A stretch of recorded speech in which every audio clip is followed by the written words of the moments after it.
they have to sit down and work out a formula where this child spends as much time with both parents during the weekdays, depending on their ages, right?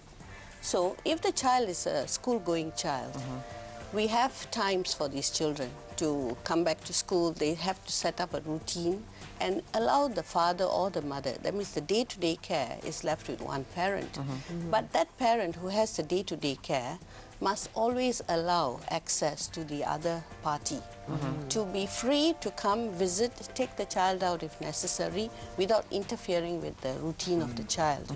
But what is most crucial is the parent who has that day-to-day care should not in any way put any negative ideas or thoughts of the other parent into that child. How are we going to be legislating that? Because that's a very human thing, and it's kind of hard to see how we can put that into law. But we have a call on the line right now, Maria from Bangsa. Good morning, Maria. Maria, morning. Hello. Hello. Hi, Maria. Hi. We missed you. Everyone. Maria, so what do you have to share with us this morning regarding this topic? Hello. I want to share with you that divorce sometimes, you know why? Because of the in-laws. Because the in-laws. Because I've seen that because of the mother-in-law and the father-in-law interfere with the husbands and wife, and they get a lot of problems and landed to divorce. Especially they don't like the lady, which is not the same race, you know. Oh boy.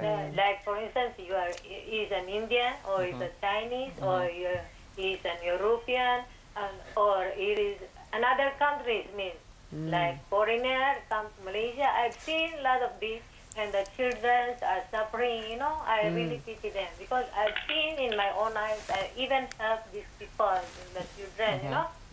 Okay. And then I want another thing. I want to wish all the fathers, especially my father, who brought me in this world and educated us, and all the fathers, especially Mr. Francis and Terence and everyone. Thank you very much, and a nice day for all of you. Okay, thank you. Very Thank you, much, Maria. Maria. Thank you, Maria. I'm not a father yet, but thank you very much anyway. Yeah. Okay. Well, maybe okay, because we're running out of time here, right? So maybe you can tell us, Francis, a bit about Pemalik and what you hope to achieve in the future when it comes to what cause you're fighting for. So this is the cause we're fighting actually for the early intervention project to solve this problem that Vicky has just mentioned. But I want to actually explain to you the bonding between a father. Since today, this week is going to be Father's Day, the bonding between a child and the father. I give you an example. Just this Wednesday, I met an orphan. I would say her name Amiza. Her father is in prison, coming out in 2015. So the mother is a drug addict, and left the family. So she, and this girl, she's still looking, despite the father abandoning her into the home, she still looks forward to the day the father is released from prison and can be with her. Wow. I've got another case, 11-year-old boy.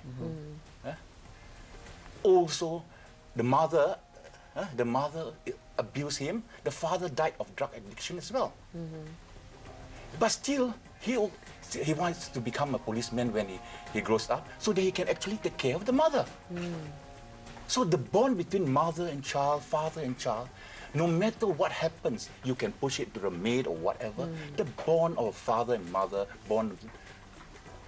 So this, sometimes in Father's Day, you also have to think, a lot of parents, the fathers today, they have no access to their children because their mothers alienate them from the father. All right.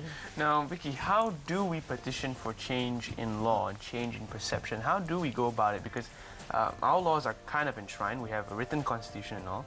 Yes. It's hard to change these laws. So how do we petition for an immediate change? Well, actually, these can be done because there are provisions for the courts, for instance, to fall back on expert advice before they make orders for custody.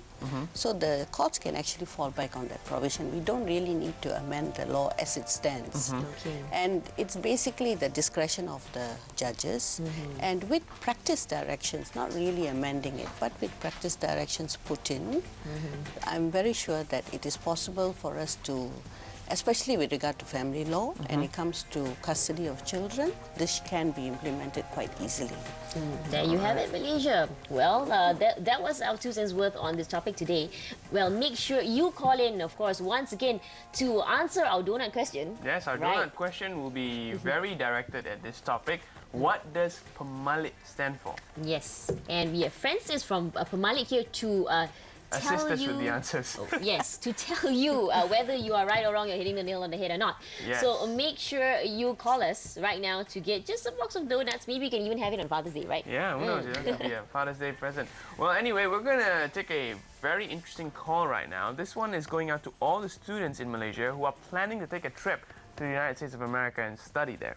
Uncle Sam wants you, but Do you want him? in this case, well, let's take a look at how education in the US can be really, really exciting as well, with all the carrots dangling in front of all the little potential students Yes. going to the US. On the line right now with us is Andrew Filmer. Good morning. Morning. Andrew Miller, sorry. Good morning. Hi, morning. Andrew. Good morning, Andrew. Thanks for talking to me. Yeah, you're most welcome. Pleasure. There are lots of people who are thinking that